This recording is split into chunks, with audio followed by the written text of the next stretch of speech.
Vidéo Louane Emra en pleine crise d'angoisse, séquence coupée au montage de The Voice.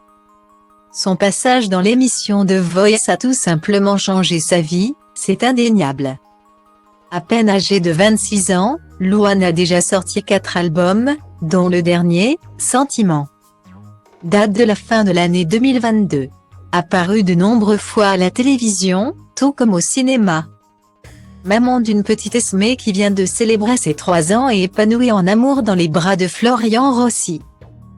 On peut difficilement peindre un plus joli tableau.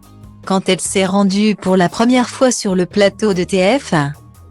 Pourtant, la jeune femme, adolescente à l'époque, n'avait pas du tout conscience qu'elle jouait plus ou moins sa vie.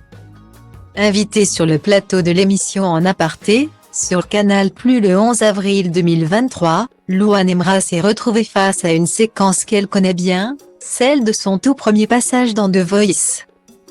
Alors que les coachs lui tournaient le dos, en interprétant le titre Un homme heureux de William Scheller. L'artiste, alors âgé de 16 ans, avait très vite séduit Louis Bertignac en intégrant son équipe. D'ailleurs, qu'elle avait atteint les demi-finales, c'est finalement Johan Frégé qui avait remporté cette deuxième saison. Et c'est le début de la crise d'angoisse, soulève-t-elle face à la diffusion de cette prestation. Alors que Louis Bertignac appuyait sur son buzzer et que son siège se retournait.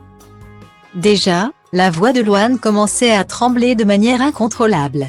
Mais TF1 avait fait le choix de ne pas tout montrer de cet instant. C'est mignon. Je suis toute petite et je ne m'attendais pas à ça quoi va ressembler ma vie en fait. Rappelle-t-elle dans un aparté. Et je fais donc une crise d'angoisse, qui sera coupée par la caméra parce que Tristan est un super réalisateur et qu'il coupait les bons moments. C'était trop pour moi. Ça n'avait pas de sens. Elle a pourtant trouvé un sens à sa vie en sortant des studios de l'émission The Voice. Ce n'était qu'une étape, émotionnellement compliquée, à vivre avant de toucher les étoiles.